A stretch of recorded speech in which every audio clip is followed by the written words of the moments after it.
Assalamu alaikum. Welcome to my channel, which is The Beard Man. Today we are going to talk about e-travel.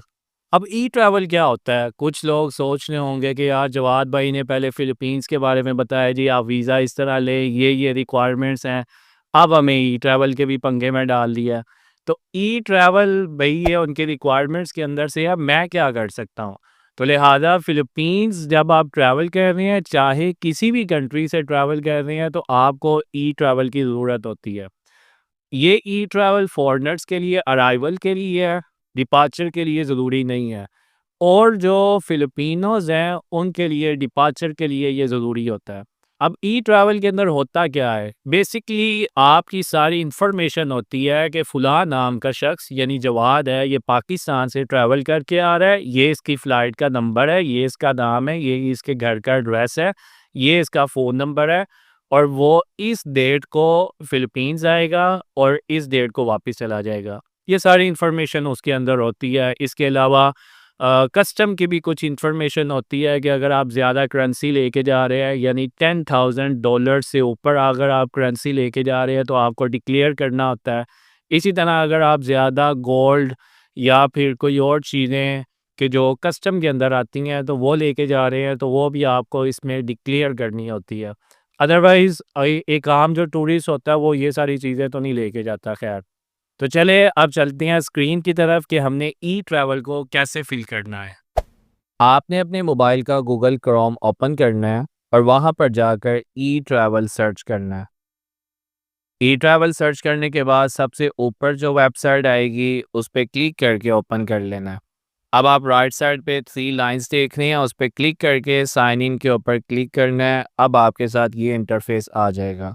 तो इधर आप देख सकते हैं कि क्रिएट एन अकाउंट ये ऑप्शन है, इसके ऊपर क्लिक करेंगे। अब यहाँ पर आपने अपनी ईमेल को डालना है, फिर आप कंटिन्यू पे क्लिक करेंगे और एक कोड आपकी ईमेल के ऊपर चला जाएगा। अब वो ओटीपी कोड आपने अपनी ईमेल से लेना है और यहाँ पर लगाना है। अपना ओटीपी डालने के बाद आपने कंटिन्यू के ऊपर क्लिक करना है। अब आपने यहाँ पर पासवर्ड क्रिएट करना है। पासवर्ड कम से कम 12 लेटर्स का होना चाहिए और इसमें आप नंबर्स भी डाल सकते हैं, उसके साथ आप इंग्लिश के अल्फ़ाबेट्स भी डाल सकते हैं और साथ में सिंबल्स भी डाल सकते हैं। वही सेम पासवर्ड यहाँ पर पासवर्ड कंफर्मेशन में लिखना है और कंटिन्यू कर देना है। जब आप इस इंटरफेस के ऊपर आ जाएंगे तो आपके सामने आपने अपनी पर्सनल इंफॉर्मेशन सारी डालनी है। टेक अ फोटो और अपलोड अ फाइल, यहाँ पे क्लिक करके आपने अपनी पिक्चर डालनी है। तो हम फॉरेनर पासपोर्ट होल्डर हैं, हम इसके ऊपर क्लिक करेंगे और नीचे फर्स्ट नेम के ऊपर आ जाएंगे। यहाँ पर अपना फर्स्ट नेम लिखना है। मिडल नेम ऑप्शनल है, उसको स्किप कर दें। उसके बाद लास्ट नेम ये भी ऑप्शनल है, इसे लिखें। उसके बाद आगे सेक्स के ऊपर आते हैं तो जी मेल है, अगर फीमेल है तो वो फीमेल लिखेगी। उसके बाद हम अपनी डेट ऑफ बर्थ डालेंगे। अब यहाँ से आपने अपना कंट्री का कोड सेलेक्ट करना है, यानी पाकिस्तान है तो +92 ये हमारा कोड है। ये लिखने के बाद आगे अपना मोबाइल नंबर डालें। अब यहाँ पर आपने अपनी सिटीज़नशिप डालनी है कि आप पाकिस्तानी हैं या जिस भी कंट्री के हैं वो लिखना है। उसके बाद आपने नीचे कंट्री ऑफ बर्थ, किस कंट्री में पैदा हुए, तो पाकिस्तान में पैदा हुए हैं तो पाकिस्तान का लिखना है। उसके बाद आपका पासपोर्ट नंबर डालना है। अब पासपोर्ट किस कंट्री में इशू हुआ था, पाकिस्तान से इशूड है तो यहाँ पर वो लिखना है। उसके बाद यहाँ पर आपने किस डेट को इशूड हुआ था वो लिखना है। अब आगे नेक्स्ट ऑप्शन है एक्यूपेशन, यानी आपका पेशा क्या है, तो मैंने इधर बिजनेसमैन डाला है। एक मर्तबा सारी इन्फॉर्मेशन चेक करके आपने नेक्स्ट के ऊपर क्लिक करना है। अब आपके सामने परमानेंट कंट्री ऑफ रेजिडेंस ये पेज खुल चुका है। तो कंट्री में लिख रहे हैं पाकिस्तान, क्योंकि हम पाकिस्तान में रहते हैं। उसके बाद यहाँ पर आपका जो एड्रेस है वो आपने एड्रेस लिखना है, यानी पहले हाउस नंबर है।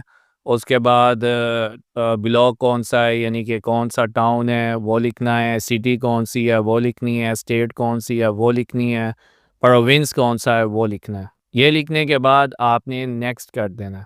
नेक्स्ट करने के बाद आपके सामने कुछ ऐसा इंटरफेस होगा जहाँ पर आपकी सारी इन्फॉर्मेशन लिखी होगी। इसे अच्छे से चेक करके आपने सबमिट कर देना है। अब आपकी प्रोफाइल कंप्लीट हो चुकी है और आपके सामने कुछ ऑप्शंस हैं, फॉर मी, फॉर अदर। तो आप अपने लिए फिल कर रहे हैं तो आपने फॉर मी के ऊपर क्लिक करना है।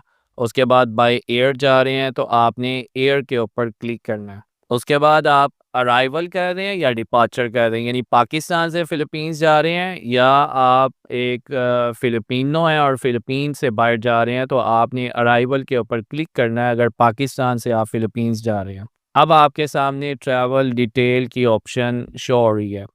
तो सबसे पहले पर्पस ऑफ ट्रैवल है, क्यों ट्रैवल कर रहे हैं, तो टूरिज़्म है, हॉलीडे वेकेशंस के लिए आप जा रहे हैं तो आपने उसके ऊपर क्लिक करना है। अपना पर्पस सेलेक्ट करने के बाद ट्रैवलर टाइप सेलेक्ट करनी है, तो हम पैसेंजर हैं उसको सेलेक्ट करेंगे। उसके बाद फ़्लाइट की इन्फॉर्मेशन देनी है कि किस कंपनी का जहाज़ है, थाई एयरवेज़ अगर उसमें जा रहे हैं तो वो आपने सेलेक्ट करना है। उसके बाद आपकी टिकट के ऊपर फ़्लाइट नंबर होगा तो आपने वो इधर डालना है। उसके बाद आप किस कंट्री से फ़्लाई कर रहे हैं वो कंट्री लिखनी है और जिस एयरपोर्ट से फ़्लाई कर रहे हैं उस एयरपोर्ट का नाम इधर लिखना है। अब नीचे डेट ऑफ डिपार्चर यहाँ पर आपने लिखना है कि किस तारीख को आप पाकिस्तान से जा रहे हैं। उसके बाद आगे डेट ऑफ रिटर्न, इधर आपने डेट ऑफ रिटर्न डालनी है कि किस तारीख को आप वापस फ़िलीपींस से जाएंगे। अब आगे आपको एक रेड कलर में एक ऑप्शन नज़र आ रहा है कनेक्टिंग फ़्लाइट का, इसके ऊपर आप क्लिक करेंगे तो यहाँ पर इस ऑप्शन में लिखते हैं जी हम किस कंट्री में रुकेंगे, तो वो है थाईलैंड। एयरपोर्ट का नाम जो आपकी टिकट के ऊपर लिखा होगा आपने वो लिखना है। उसके बाद आपने किस डेट को उस कंट्री से जहाँ पर आप रुके हैं यानी कनेक्टिंग फ़्लाइट है, किस डेट को वहाँ से फ़्लाई कर रहे हैं वो डेट आपने इधर लिखनी है। नेक्स्ट ऑप्शन है एयरपोर्ट ऑफ डेस्टिनेशन, तो जिस एयरपोर्ट पर जा रहे हैं आपने वो वाला एयरपोर्ट सेलेक्ट करना है। तो मनीला जा रहे हैं तो मनीला को सिलेक्ट करना है। उसके बाद ऑप्शन है डेट ऑफ अराइवल, यानी कि आप मनीला किस डेट को पहुंचेंगे तो वो डेट आपने लिखनी है।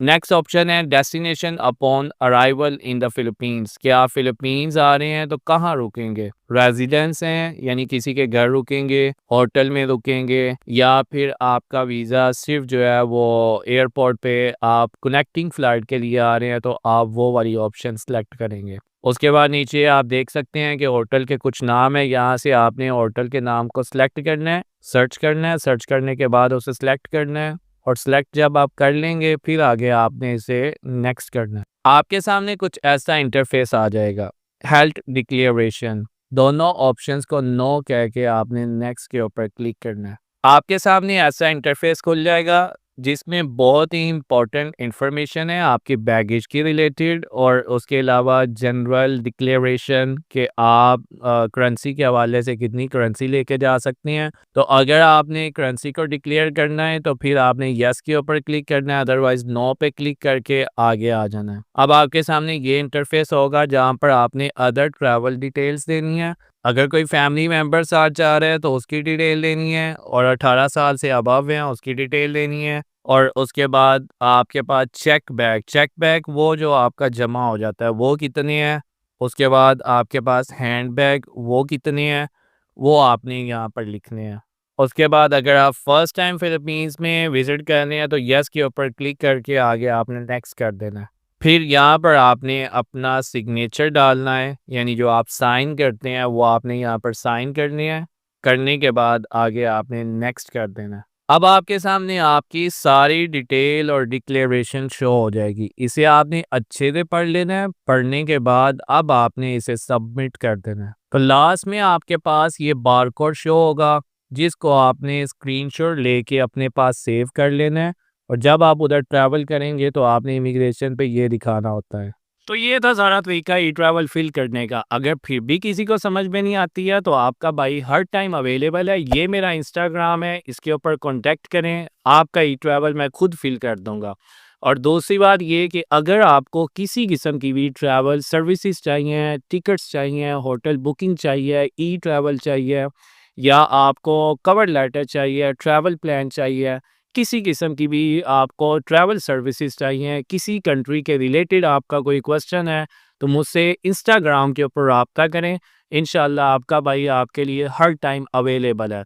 तो अभी फ़िलीपींस की सीरीज़ चल रही है तो अगर आप इमिग्रेशन के बारे में जानना चाहते हैं कि पाकिस्तान और फ़िलीपींस की इमिग्रेशन कैसे ट्रीट करती है, तो इस वीडियो को देखें। और अगर आप ये जानना चाहते हैं कि हम फ़िलीपींस का वीज़ा खुद कैसे अप्लाई कर सकते हैं, कौन से डॉक्यूमेंट्स रिक्वायर्ड हैं, तो इस वीडियो को देखें। तो मिलते हैं नेक्स्ट वीडियो में, नेक्स्ट व्लॉग में, तब तक के लिए अल्लाह हाफ़िज़।